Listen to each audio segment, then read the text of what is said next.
Ladies and gentlemen, the challenge of the century, energy, a very immediate, urgent challenge. We've been discussing this since yesterday. The energy transition is the backbone of the environment transition. We all know that. So it's our joint objective, it's a priority, and in just a few years' time, we want to move away from 150 years of reliance on fossil fuels. Now, getting out of that long addiction will require tremendous, colossal efforts. It will be a long-term plan and will have immediate impacts for citizens. So Europe has to remain firm, heading for 2050 carbon neutrality, and make sure that transition is efficient. Now, that's what's been at the heart of our discussions yesterday, today, last night at the Préfectoire.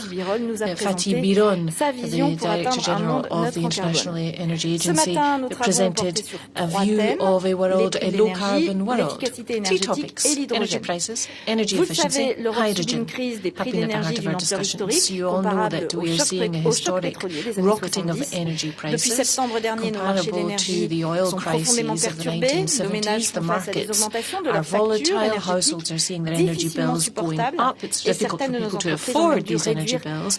And some companies, some people have even had to reduce their activity because of these prices. Some emergency measures have been taken at national level, making use of the toolbox that the Commission has provided. Now, these measures are absolutely necessary in order to protect purchasing power of European citizens and competitiveness of European businesses. But that doesn't come with no cost, and this is not a sustainable solution. These policies are not sustainable into the future, but they are also making use of the resources that we need for the energy transition. So my conviction is that this crisis will trigger better use of funds for upcoming years.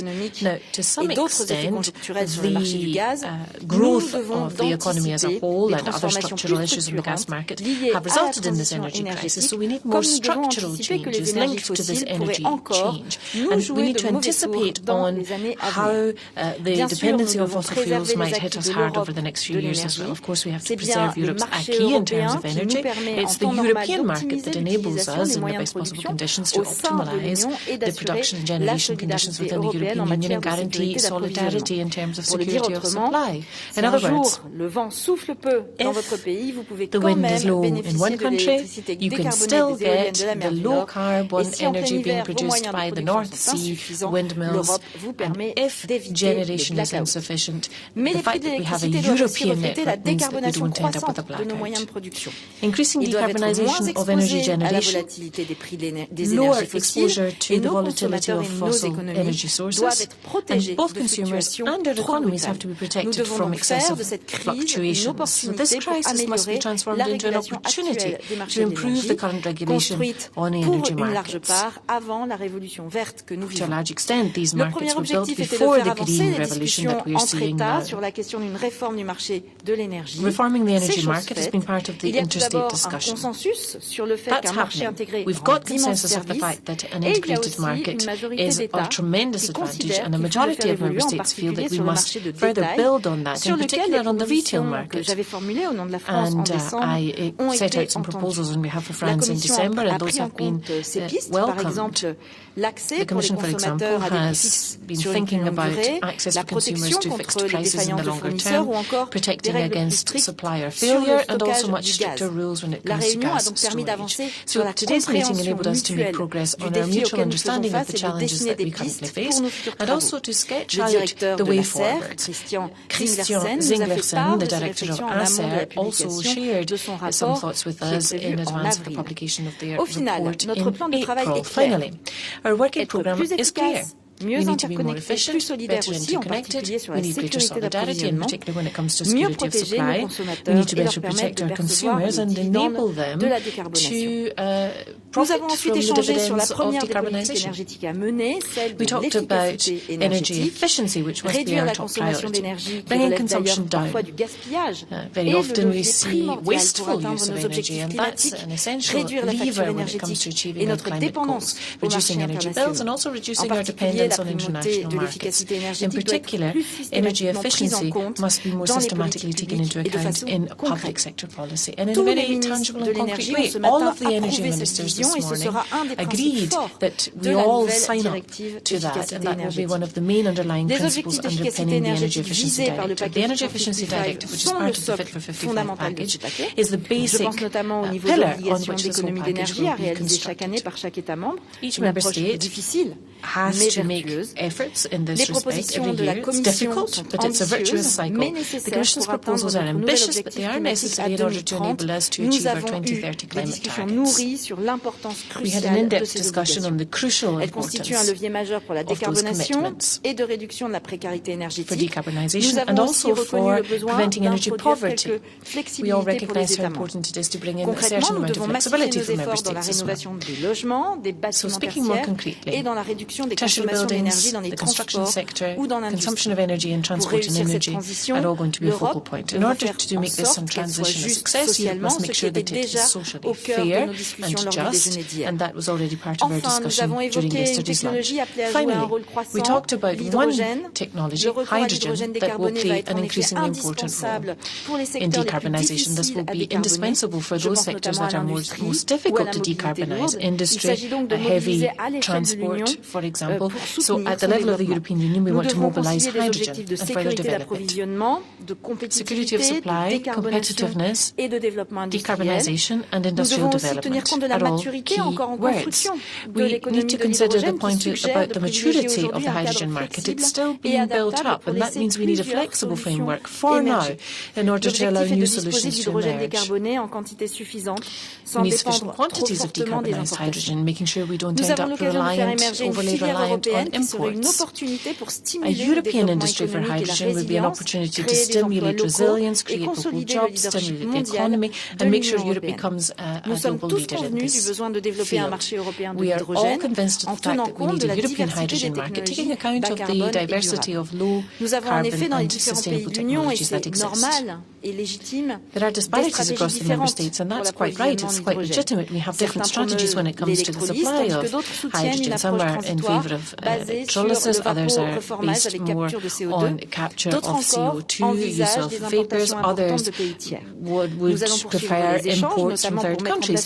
So we are going to continue to discuss this in order to create regulation that reconciles consumer protection, attractiveness for investors, and also adaptability, because as I say, the hydrogen economy is still in its early stages. There are a lot of points on which we already agree. How important electrolysis will be in the long term, the need to bring the cost of renewable energy down, the need for hydrogen in decarbonising heavy industry and transport, the fact that hydrogen has the potential to transform our lives and move us away from using fossil fuels, and also building capacities across Europe. We'll continue to discuss also setting up European funding for structural projects. So, that's what I wanted to say by way of introduction. Europe is on the right tracks for this energy transition. We will protect our societies from unforeseen events. We are going to stick to our guns, continue to look for places where we can save energy, reduce energy, create employment. Sectors such as hydrogen will be key for that. Kadri, Commissioner, you have the floor. Thank you, Barbara, and thank you for organising our first meeting here in the beautiful historic city of Amiens. And I think that all the participants agreed that at this very stage we really needed this opportunity to discuss our initiatives being in the same room. This is a particularly important time for the energy sector, both for its current state and for its future. In the short term, we are faced with unusually high energy commodity price, a trend intensified by geopolitical tensions. But we are also at a crucial point in our long-term effort to tackle the climate crisis and ensure a just, clean energy transition.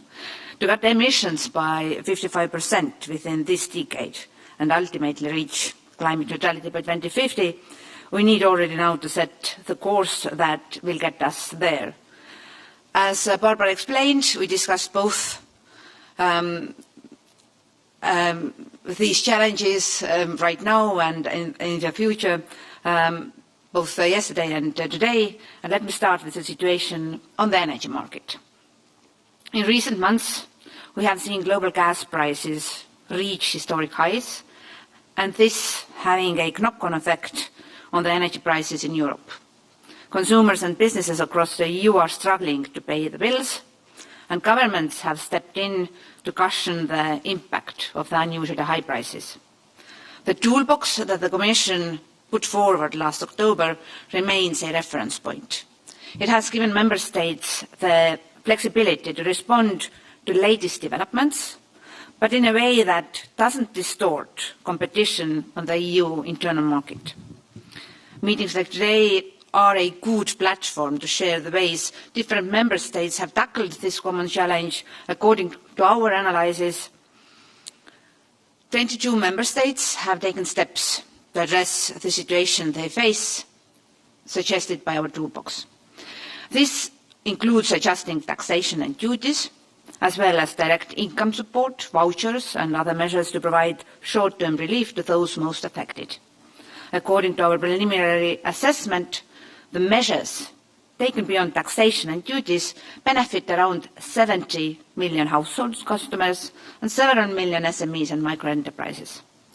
These actions taken by Member States to protect the consumers account to more than 21 billion euros, and this is a remarkable and swift effort by our governments. At the EU level, the Commission has launched or adopted almost all the actions announced in the toolbox to accelerate the clean energy transition and make our energy markets more resilient and operate in an optimal way. While this has significantly mitigated the impact of the high prices, this isn't enough to bring to an end the current situation, which of course is influenced by many factors, including global and geopolitical ones.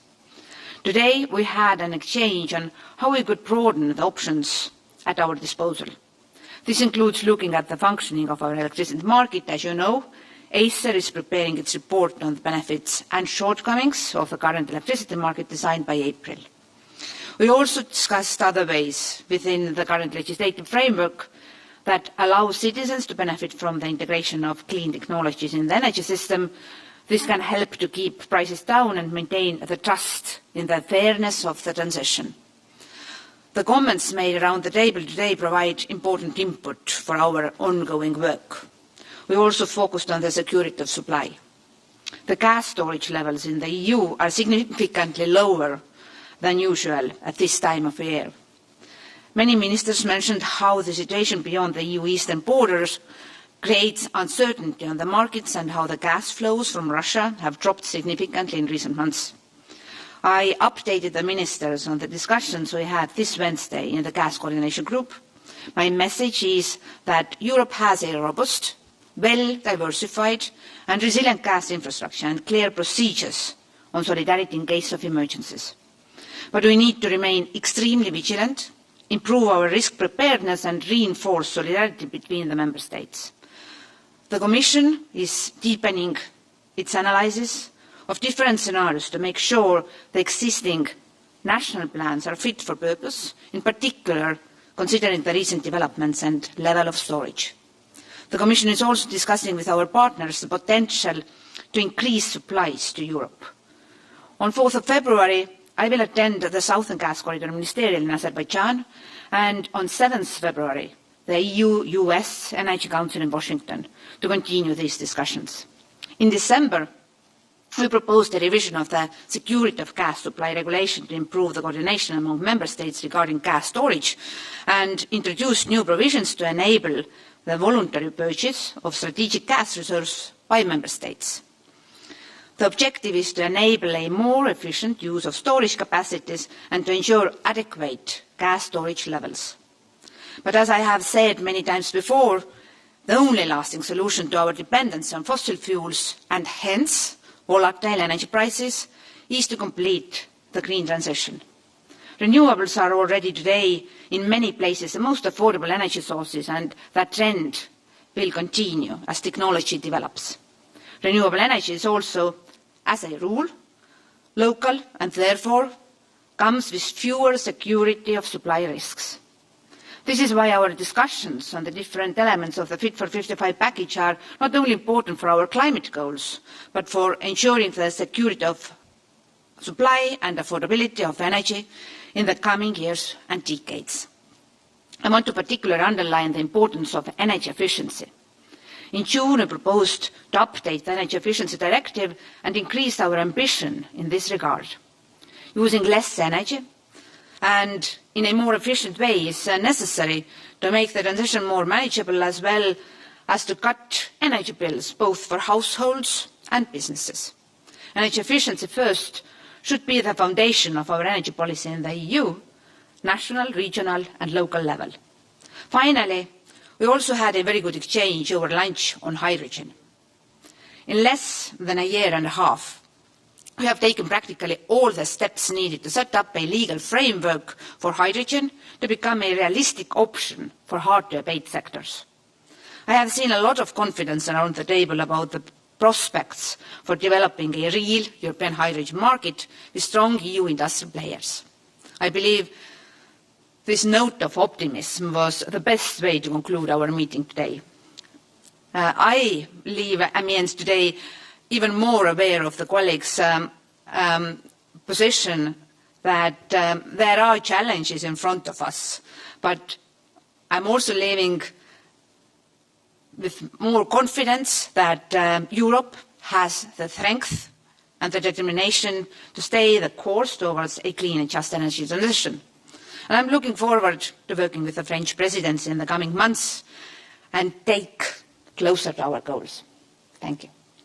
Merci beaucoup. Merci, Thank you very much, Nous allons prendre maintenant vos So we will be questions. taking your questions now. On va vous donner Go un micro. ahead. You will be given a microphone. Merci beaucoup. Anna Hubert, de Contexte. I'm from Context, Anna Hubert. Deux petites questions. I have two short D'abord, Madame questions. Pompili, Firstly, est-ce que vous diriez que vous avez Ms. Pompili, une would you say that you had a majority of member states who are behind you in opening up the Clean Energy Package text from 2019 on electricity? And if yes, what sort of timescale have you got in mind for this discussion to be held in the Council? And then also a question for the Commissioner. Happy birthday, by the way. Do you accept to review this regulation on the electricity market as proposed by France? I didn't really understand what was being said about gas. Are you prepared to go further than what you proposed in December on storage, with compulsory storage being brought in possibly in France and Italy? Thank you.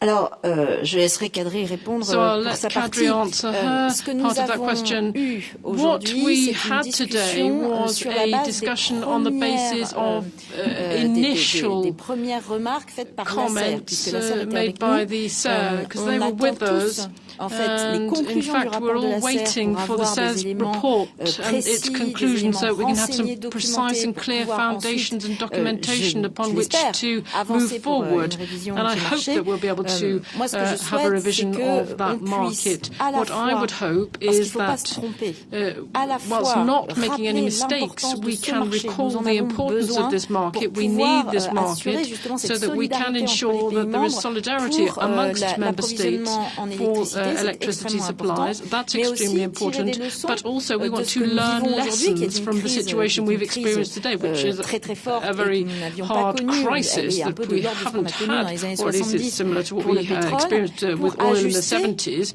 But ce marché we et need to notamment adjust sur la the question du market détail. and adjust some il of ne the s'agit pas du tout details de here of jeter the le bébé avec le arrangements. bain, We're not surtout pas. keen to throw out the baby with the Mais simplement bathwater, faire of en course. sorte que, What we les want to do conséquences is sur to les ensure consommateurs that soient we look at the mieux impact prises on en compte, consumer, que take on better puisse account prendre of en that, compte un so that certain we can nombre take d'autres account of aspects. various Il other y a des aspects propositions as qui well. ont été There are faites, notamment proposals, sur for la example, which décarbonation were du mix, made par exemple, on mais decarbonising the energy aussi mix, de faire for en example. sorte But que nous also, puissions we want avoir to une ensure sécurité that we can d'approvisionnement qui soit have garantie. security of C'est quand supply, même notre guaranteed base security of absolue supply. That et is the foundation le plus for all this. possible And as d'autonomie, en much as tout cas de possible, sûreté to have autonomy in terms of pour l'Union security of européenne. supply for Donc, the EU. moi, ce que je peux vous répondre, So what I would c'est say que by ce que way of j'ai an answer to senti you is that my feeling was, during the discussion we had, but I'm sure that Kadri will be able to say more about this, my feeling was that there was this consensus about the need to keep this market, but also a desire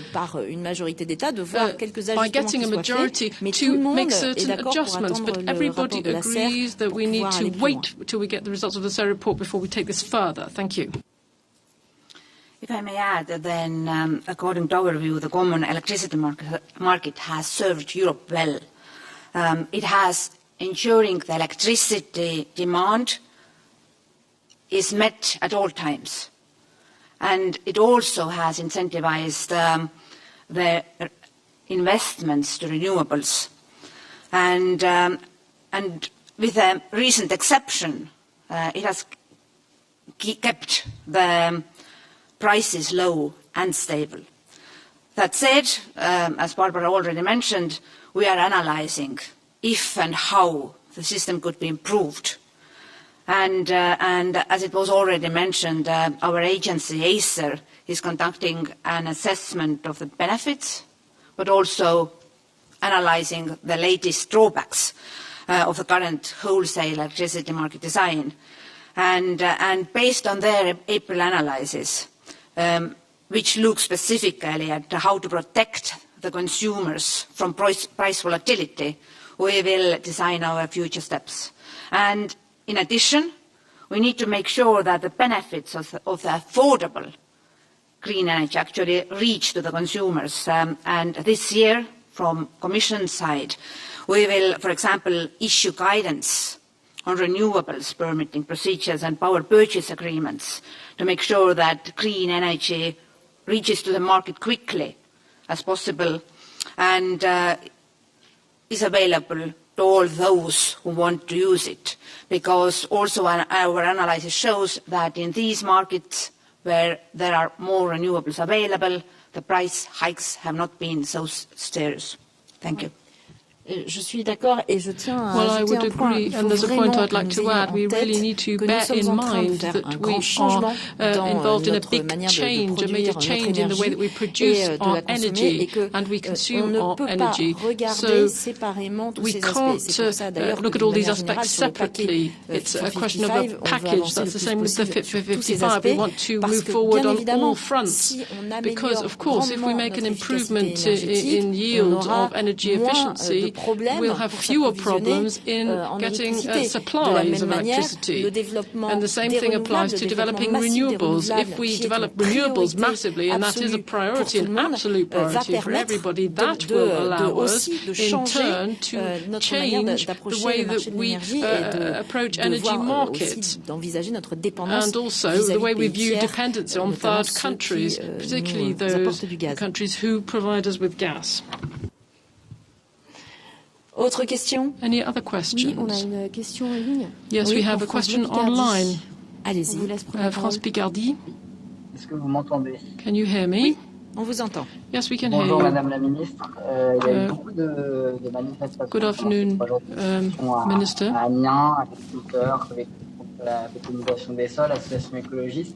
There's been a lot of activity by ecologists in Amiens. There's been a march on the climate. What would you say to those people who are demonstrating today? Alors, je ne sais pas si les quelques personnes que vous mentionnez étaient effectivement très nombreuses, mais de toute façon, quel que soit le nombre de personnes qui ont manifesté, bien évidemment, la question, les questions qui sont soulevées, que ce soit les questions de bétonisation ou des questions sur notre capacité à atteindre nos objectifs de réduction d'émissions de gaz à effet de serre, sont des questions tout à fait pertinentes.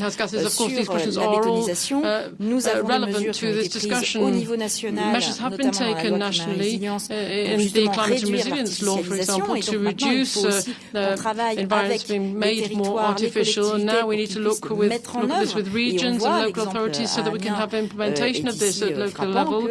You can see this in Amiens. You can see this locally. It's not necessarily very easy to change people's mindsets. And then there are certain measures which the European Commission is planning to bring in as well on the various texts which are coming to reintroduce areas areas with natural, with earth and soil, and change this situation so that we can have a reintroduction of some ecosystems and create new branches of activity in the wood sector, for example. Now, as far as reducing greenhouse gases is concerned, of course, we are all aware of this. We all discuss this with our colleagues in other European countries. We want to move ahead as swiftly and in as far-reaching a way as we can. We have ambitious goals, and we need to move ahead very quickly.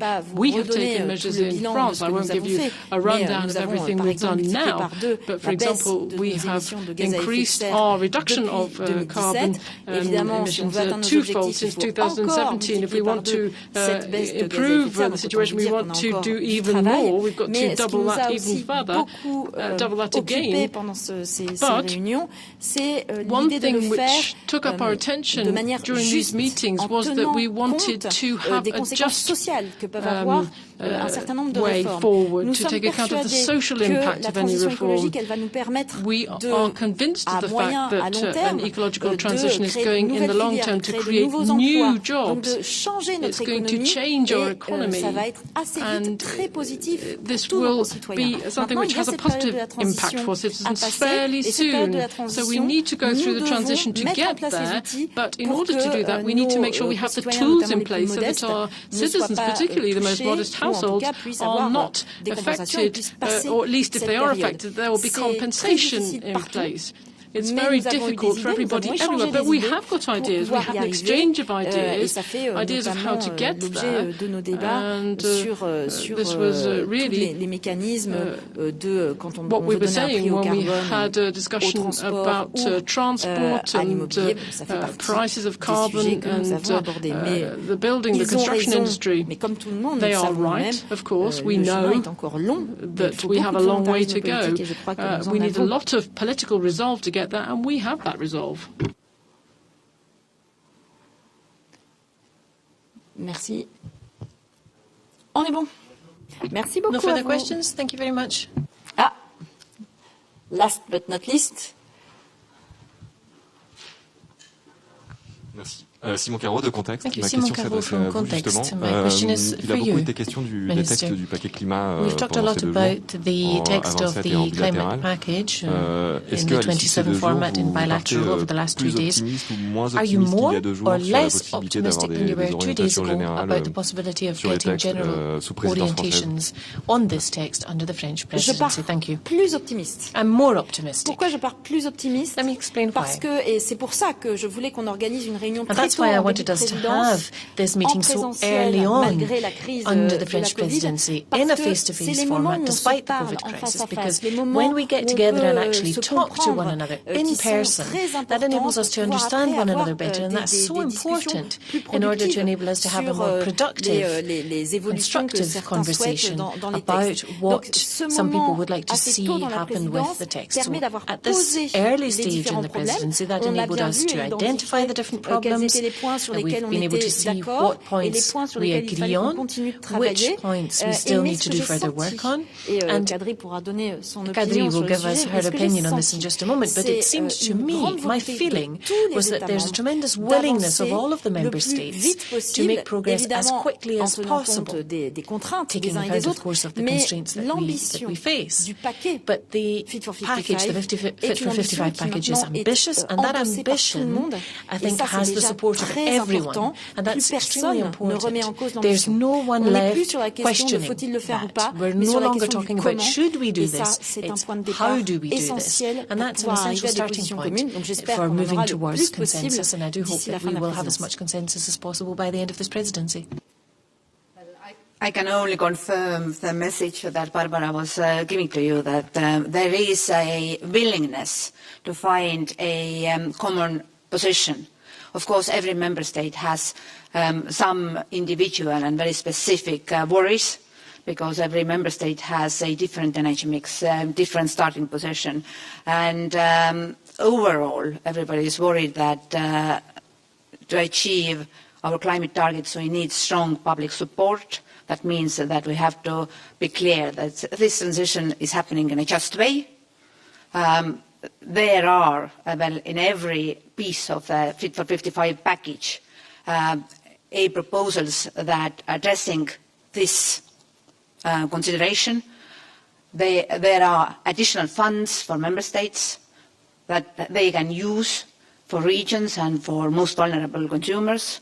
We dedicate a lot of time for energy efficiency and renovation, for example, how to tackle the current problem where energy prices are too high. Well, the root cause is that lots of people are living in the dwellings which are just not enough insulated. So these kind of discussions really happen only when you are in the same room. In virtual formats, you are not going into these specific details. So thank you once again that it was possible to organize informal meeting here. And I also thank you for the extraordinary occasion that we had a chance to discuss these proposals together with the environment colleagues, because Fit for 55 package is so interlinked. Yes. In the forthcoming months, different ministers, different European Parliament committees will start to create their positions. And this really was necessary for all of us. And I hope that this helps French presidency to deliver your ambition by the end of the presidency. Thank you. Merci beaucoup, Kadri. Et c'est aussi ça la puissance de l'Europe. Yes, and I think that's the real strength of Europe. Chaque pays peut essayer de trouver ses propres solutions. Now, of course, individual countries can try to come up with their own solutions, but what we see that is when we have a market of 450 million people, we can help one another out. We can show solidarity, and we've got sufficient critical mass to take measures that we can then implement and that will have a real and genuine impact on the world. And I think it's a great opportunity for us here. Thank you very much. Thank you, everyone, and see you soon.